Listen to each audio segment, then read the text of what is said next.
The winter wind swept across the Norfolk countryside, carrying with it the damp chill of the North Sea. It was a gray morning in early March, and the bare trees surrounding Raymill House stood like silent sentinels, their branches swaying gently against the overcast sky. To the casual observer, the estate appeared as it always did, a peaceful private retreat for the Queen Consort, and a place where Camilla could escape the relentless scrutiny of London and tend to her gardens or play with her Jack Russell Terriers. But on this particular morning, that illusion of serene privacy was about to be shattered in a way that no one within the walls of the estate could have anticipated. Just before 7 a.m., the distant thrum of heavy vehicles could be heard approaching along the private lane. It was a sound completely out of place in this bucolic setting. Within minutes, the entrance to Raymill House was blocked by two unmarked black SUVs. They were quickly followed by a secure transport vehicle bearing no insignia. Men in dark clothing, their movements efficient and devoid of hesitation, exited the vehicles. They were not local police, nor were they the standard personal protection officers one might expect to see guarding a member of the royal family. These were the men of the royal household's Internal Security Command, and backed by a specialized unit from the British Army. They were the sovereign's personal guardians, and they were operating under a direct, sealed warrant. Major Edmund Croft, a man with the ramrod posture of a Coldstream Guard and eyes that had seen service in contested zones most civilians could not locate on a map, approached the main gate. He held a leather folio containing the legal instrument that authorized this intrusion. For the staff inside, still rubbing the sleep from their eyes, it was a scene of incomprehensible drama. The Queen Consort was in residence. Protocol dictated that no one entered her home without her express permission. Yet here they were, royal guards, preparing to do exactly that. The initial confrontation at the door was tense. A flustered private secretary, still in yesterday's shirt and looking as though he had been pulled from a restless sleep, attempted to block the entrance. He spoke of diplomatic incidents, and of calls that would be made to Clarence House and Buckingham Palace, of the sheer insanity of this breach of protocol. Major Croft listened patiently, his expression unchanging. When the man finished his tirade, the major simply presented the warrant. "This document," he said, his voice calm but carrying an unmistakable weight of authority, "is signed by the Lord Chamberlain and endorsed by His Majesty's Privy Council. It supersedes all other considerations. We have reason to believe that items classified as inalienable property of the Crown are being held on these premises. We are here to conduct a search." The mention of the Crown was deliberate. This was not an attack on Camilla personally, but a recovery mission for the institution itself. The private secretary, pale and shaken, had no choice but to step aside. He hurried inside to alert the household, leaving the major and his team to cross the threshold. And the raid on Raymill House had officially begun. The atmosphere inside was thick with a mixture of fear and outrage. Housekeepers stood frozen in hallways, clutching dusters or polishing cloths as if they were talismans. Local staff who had tended to the estate for years and who thought of Camilla as a gracious, if sometimes demanding employer, watched the armed men move through their domain with disbelief. They whispered among themselves, wondering what on earth the woman they served could possibly have done to warrant such treatment. Upstairs, Camilla was in her private sitting room. She had been awake, reading the morning papers when the commotion began. By the time Major Croft was admitted to her presence, she was standing by the fireplace, her posture rigid with indignation. She was dressed simply, in a tweed skirt and a soft cashmere jumper, but there was nothing simple about the fire in her eyes. She was, after all, the Queen Consort, the wife of the reigning king. She had spent decades navigating the treacherous currents of public opinion and palace politics, and she was not about to be intimidated in her own home by a man in combat trousers.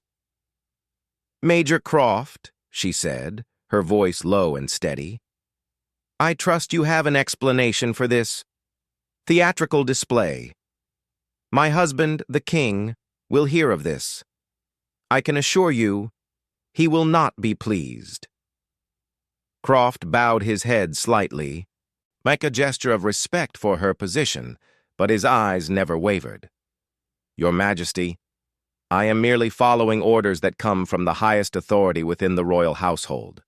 We are conducting an inventory and search for items belonging to the royal collection, items that, by law, cannot be privately owned."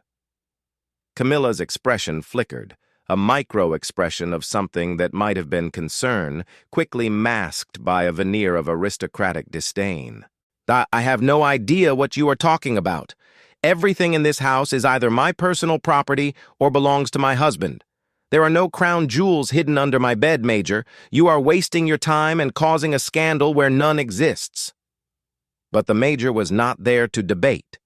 He signaled to his team, who began a methodical, respectful, but utterly thorough search of the ground floor. They opened cabinets, looked behind bookshelves, and gently moved furniture.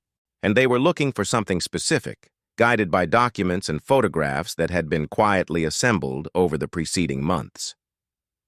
The search moved upstairs. In a private dressing room adjacent to the master bedroom, one of the searchers, a young woman from the Royal Collection Trust, noticed a discrepancy. The wall paneling seemed slightly out of alignment. It was a craftsman's error that had gone unnoticed for years, but to her trained eye, it suggested a space that should not exist. She ran her fingers along the seam until she found a hidden latch. With a soft click, a section of the wall swung outward, revealing a shallow, temperature-controlled vault. The room fell silent. Even Major Croft, who had been coordinating the search from the hallway, stopped mid-sentence. The officer who had discovered the compartment stepped back, allowing a senior archivist to approach. Using white-gloved hands, the archivist carefully extracted the first item. It was a velvet-lined case, old and slightly faded. He opened it on a nearby table, and the gasps were audible. Nestled inside was a sapphire pendant of breathtaking beauty. It was not just any sapphire. It was a stone of exceptional size and clarity, surrounded by a halo of brilliant-cut diamonds. The archivist recognized it immediately. It was a piece that had been gifted to Queen Elizabeth II on her wedding day, a personal gift from her father, King George VI, who had himself received it as a gift from a visiting head of state decades earlier. It was a piece of living history, a tangible link to the late Queen's youth and the deep love of her father. It had been presumed lost, or perhaps misfiled in the vastness of the Royal Collection's archives. But here it was, hidden behind a wall in Camilla's dressing room. The discovery opened the floodgates. Case after case was removed from the hidden compartment. There was a pair of diamond earrings that Queen Mary had worn to the Delhi Durbar in 1911. There was a delicate enamel and diamond butterfly brooch that Queen Elizabeth, the Queen Mother, had been known to favor during the 1940s. There was even a simple but elegant gold locket that contained a miniature portrait of the young Princess Elizabeth and Princess Margaret. Each item was catalogued by the archivists on the spot, their voices hushed with reverence. These were not just jewels, as they were memories. They were pieces of the nation's soul, and they had been here, tucked away in a secret vault in Norfolk, while the official records stated they were lost or of unknown provenance. Downstairs, Camilla waited. She heard the increased activity, the murmured conversations, the soft footsteps moving with new purpose. When Major Croft finally came back to the sitting room, his face was grave. He carried one of the cases, the one containing the sapphire pendant. Your Majesty," he said, his tone formal. "Can you explain how this item, the personal wedding gift of Her late Majesty Queen Elizabeth II, came to be in a hidden compartment in your private residence?" For the first time, Camilla's composure cracked. She stared at the pendant, her lips pressing into a thin line. That was a gift," The Queen gave it to me. She wanted me to have it. Major Croft shook his head slowly. Our records, and the personal diaries of the late Queen's private secretary, indicate otherwise. This piece was never gifted. It was part of a group of personal effects that were to be held in trust for future generations. There is no transfer document. There is no deed of gift. There is only a missing item and a sealed vault. The accusation hung in the air, unspoken but unmistakable. This was not a gift. This was, at best, a questionable appropriation of royal property. At worst, and it was something far more serious. While the confrontation in the sitting room continued, the team upstairs completed their work. They found more than just jewelry. There were several small Fabergé animals from a collection known to have been kept in the Queen's private study at Sandringham. There was a leather-bound photo album containing private family photographs from the 1950s, marked with the Queen's personal cipher. There were even several pieces of antique silver, engraved with the royal coat of arms, that should have been part of the official silver service used at state banquets. It was a hoard of royal history, hidden away from public view and institutional oversight. The implications were staggering. How had these items left the royal palaces? Who had authorized their removal? And for how long had they been sitting here, forgotten by the nation, while the Queen consort enjoyed their private beauty? By midday, the operation was complete, and the hidden vault was empty. Every item had been catalogued, photographed, and carefully packed into the secure transport vehicle. Major Croft returned to the sitting room one final time. Camilla had not moved.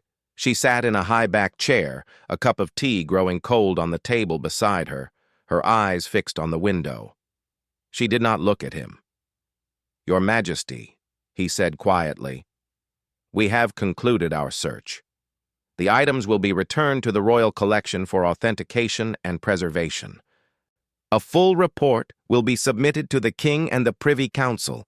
Thank you for your cooperation." It was a diplomatic fiction. There had been no cooperation, only submission to superior force.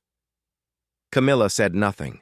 She did not acknowledge his presence, his words, or the seismic shift that had just occurred in her relationship with the crown she served. As the convoy departed Raymill House, the Norfolk grayness seemed to close in around the estate once more. But the silence it left behind was different. It was heavy with consequence. The staff moved through the house like ghosts, avoiding the dressing room, avoiding the space where the wall now stood open, a hollow wound in the architecture of the home. In London, the news traveled through the highest echelons of the palace, with the speed of lightning. The Lord Chamberlain was informed. The King's private secretary was briefed. And somewhere in his private apartments, King Charles III received the news of what had been found in his wife's home. The burden of the crown, the weight of his mother's memory, and the love for his wife now collided in a private catastrophe from which there might be no recovery. The jewels were back where they belonged, safe in the hands of the Royal Collection Trust. But the trust between a king and his queen, and between the monarchy and its conscience, had been shaken to its core. The raid on Raymill House was over, but its echoes would reverberate through the corridors of power for years to come. The late Queen's long-lost treasures had been found, but their discovery had opened a door onto a shadowy world of private acquisition and royal secrecy that the public had never been meant to see. And now, that door could not be closed again.